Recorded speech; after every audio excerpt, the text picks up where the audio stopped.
নমস্কার বন্ধুরা, আমি জ্যোতিষী রঞ্জিত। আর হাতে গোনা দিন পরে বাঙালির সেরা পার্বণ দুর্গাপুজো।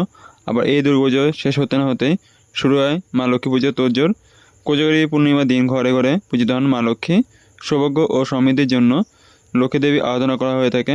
মা লক্ষ্মী হলেন ধন সম্পদের দেবী। অর্থ, যশ, খ্যাতি, সুস্বাস্থ্যের জন্য দেবী লক্ষ্মী আরাধনায় মেতে ওঠে বাংলার প্রায় প্রতিটা পরিবার। বাংলার শারদীয় দুর্গোৎসবের পর আশ্বিন মাসের শেষ পূর্ণিমা তিথিতে কোজাগরী লক্ষ্মী আরাধনা করা হয়। কোজাগরীর কথা অর্থ কে জেগে আছো। হিন্দু পুরাণ মতে আশ্বিনে এই পূর্ণিমার রাতে দেবী লক্ষ্মী এসে ঘরে ঘরে খোঁজ নিয়ে যান কে জেগে আছে। এই রাতে যে ব্যক্তি জেগে দেবী আরাধনা করেন তার ঘরে প্রবেশ করেন দেবী লক্ষ্মী। জানুন এবছরে কোজাগরী লক্ষ্মী পুজোর নির্ঘটন। আগামী 16ই অক্টোবর বুধবার পড়েছে এই বছরে কোজাগরী লক্ষ্মী পুজো। 16ই অক্টোবর বুধবার রাত্রি 7:23:45 থেকে 17ই অক্টোবর বৃহস্পতিবার সন্ধ্যা 5:17:36 পর্যন্ত পূর্ণিমা থাকবে। মা লক্ষ্মীর আরাধনা করলে সংসারে সুখ সমৃদ্ধি উপচে পড়ে। যেখানে মা লক্ষ্মীর বাস সে সংসারে কখনো সুখ শান্তির বিঘ্ন হয় না।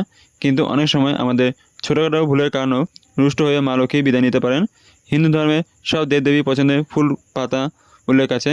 জেনে নিন মা লক্ষ্মী পুজোয় কোন কোন ফুল পাতা দেবেন না। আকন্দ ফুল মহাদেব প্রিয় হলেও মা লক্ষ্মী এই ফুল পছন্দ করেন না। তাই লক্ষ্মী পূজায় আকন্দ ফুল নিবেদন করলে তিনি রুষ্ট হতে পারেন। সৌভাগ্য, সমৃদ্ধি ও দাম্পত্য সুখের প্রতিমূর্তি লক্ষ্মী প্রিয় রং লাল। তাই সাদা রঙের আকন্দ ফুল মা লক্ষ্মীকে নিবেদন করা অশুভ বলে মনে করা হয়। আকন্দ ফুল নিবেদন করলে রুষ্ট হতে পারেন মা লক্ষ্মী। শুধু আকন্দই নয়, যে কোনো সাদা ফুলই পছন্দ করেন না মা লক্ষ্মী। তাই তার পূজায় সব রকম সাদা রঙ ফুল এড়িয়ে যান। জুঁই ফুল, চাঁপা ফুল, রাতরানী ফুল এসবই সাদা রঙের হওয়ায় মা লক্ষ্মী পুজোয় এইসব ফুল নিবেদন করা চলে না। মা লক্ষ্মীর পাশাপাশি দেবী পার্বতীও এইসব ফুল পছন্দ করেন না। এই ফুলের পুজো করলে রুষ্ট হবেন মা লক্ষ্মী। টগর ফুল খুব সহজে আমাদের বাড়ির চারপাশে পাওয়া যায়, কিন্তু টগর ফুল সাদা হওয়ায় মা লক্ষ্মী পূজায় এই ফুলের উপরেও নিষেধাজ্ঞা রয়েছে। লক্ষ্মী পূজায় ভুলেও তুলসী পাতা ব্যবহার করবেন না। পুরাণে বলা আছে যে তুলসীর সঙ্গে শালগ্রাম শিলার বিবাহ হয়। শালগ্রাম শিলা নারায়ণ রূপ, আবার মা লক্ষ্মী নারায়ণের স্ত্রী। তাই লক্ষ্মী ও তুলসী হলেন সতীন। এই কারণে তার পূজায় তুলসী পাতা ভুলেও ব্যবহার করবেন না। লক্ষ্মী দেবীর পুজোর আসনে সাদা বা কালো কাপড় পাতার নিয়ম নেই। লাল, গোলাপি প্রভৃতি রঙের কাপড় ব্যবহার করা যেতে পারে। তার পুজোর আসনে সাদা বা কালো রঙের কাপড় পাতলে মা লক্ষ্মী অত্যন্ত অসন্তুষ্ট হন বলে প্রচলিত বিশ্বাস। লক্ষ্মী পুজোর জন্য তোলা চাল থেকে অন্য কাউকে চাল দেবেন না। লক্ষ্মী পুজোর প্রসাদে কখনো না বলতে নেই। অল্প হলেও পুজোর পর একটু প্রসাদ মুখে তুলতে হয়।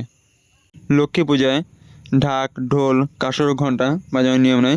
শান্ত স্বভাবা শ্রী লক্ষ্মী অত্যধিক শব্দ পছন্দ করে না। সব পুজোতে নানা রকম বাজনা বাজানো হয়, কিন্তু মা লক্ষ্মীর পূজায় কাসর, ঘণ্টা বাজালে দেবী ক্ষুব্ধ হয়ে সে গৃহ ত্যাগ করে বলে মনে করা হয়। লক্ষ্মী পুজো করার সময় কোনোভাবেই কালো পোশাক পরবেন না, বরং লাল, হলুদ বা গোলাপি রঙের পোশাক পরতে পারেন। তাতে আপনি শুভফল পাবেন। প্রচলিত বিশেষ অনুসারে কোজাগরী লক্ষ্মী পুজো যে বাড়িতে করা হয় সেই গৃহে মা লক্ষ্মী স্থির হয়ে অবস্থান করেন। তার আশীর্বাদে গৃহে সুখ, শান্তি, সমৃদ্ধি বজায় থাকে। কোজাগরী পূর্ণিমায় লক্ষ্মী দেবী পুজো করলে ধন সম্পত্তি অক্ষয় হয়। মনে রাখবেন, লক্ষ্মী পুজো মানেই পরিষ্কার পরিচ্ছন্নতা। নোংরা অপরিষ্কার স্থান তিনি মোটেও পছন্দ করেন না। ভালো করে ঘর ধুয়ে মুছে আলপনা দিয়ে তবে পুজো আয়োজন করুন। আর প্রসাদের মধ্যে অবশ্যই যেন থাকে বাড়ির তৈরি নাড়ু, মুরগি ও মোয়া। শাস্ত্রে কয়েকটি ফুলের উল্লেখ আছে যেগুলো লক্ষ্মী দেবীর অত্যন্ত প্রিয় ফুল। এইসব ফুল দিয়ে পুজো করলে মা লক্ষ্মী সবচেয়ে প্রসন্ন হন।